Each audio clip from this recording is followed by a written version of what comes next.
అశ్వాపురం మండలం రామచంద్రపురం గ్రామంలో మా తండ్రి గారి పేరు మీద మా తాతల నుంచి వారసత్వంగా వచ్చినటువంటి వ్యవసాయం భూమి. ఆ భూమిలోనే కొంత భూమిని మేము ఇండస్ట్రియల్ హబ్గా మారుస్తూ కన్వర్షన్ కూడా చేయించడం జరిగింది.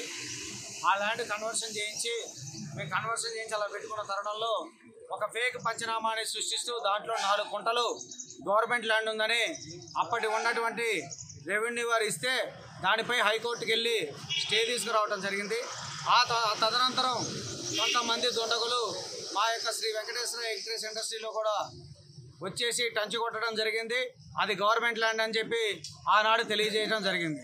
అప్పుడున్నటువంటి డిఎస్పీ గారు అయితేనేమి అప్పుడున్నటువంటి పాలకపక్ష నాయకులు అందరి వద్దకు వెళ్ళి క్లియర్ కట్గా మాకున్న డాక్యుమెంట్స్ అన్నీ చూపిస్తే వారందరూ కూడా వచ్చి గ్రామంలో సమావేశం ఏర్పాటు చేయడం జరిగింది.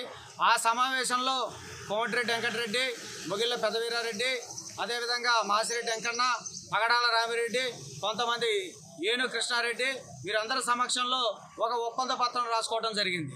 ఇంత క్లియర్ కట్ ల్యాండ్ ఉన్నప్పటికీ కన్వర్షన్ చేసినటువంటి ల్యాండ్ ఇది.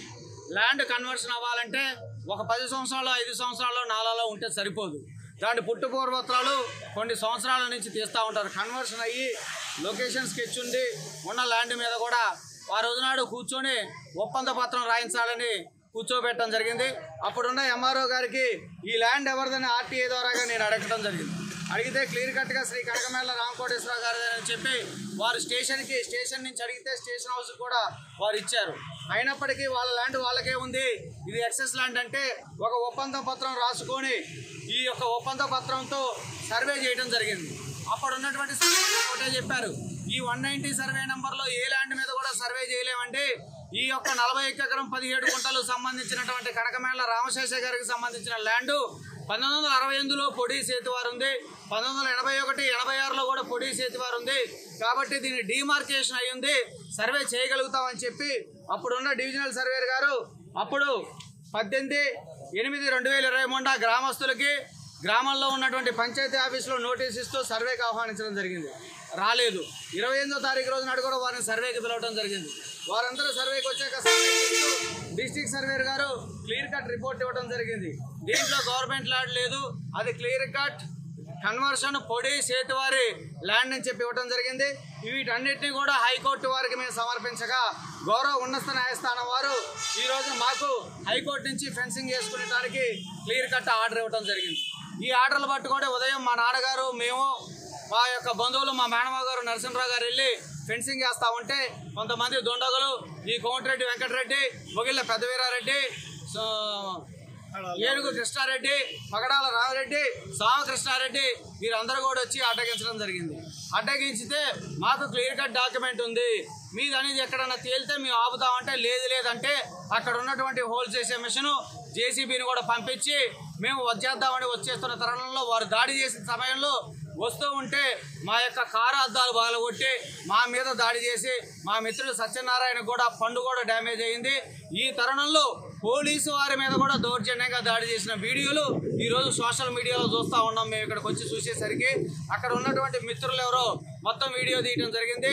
కాబట్టి ఈ యొక్క దుందుడుకు చర్యని, ఈ దుండగుల్ని నాన్ బెయిలబుల్ కేసులు పెట్టి వారి మీద కఠినమైన శిక్షలు పడే విధంగా చేస్తూ మాకు ఫెన్సింగ్ ఏర్పాటు చేసుకుంటానికి తగిన భద్రత, రక్షణ కల్పించవలసిందిగా పోలీసు వారిని మేము మరలా కోరతానికి ఈ రోజునాడు అశ్వాపురం స్టేషన్కి వచ్చాం.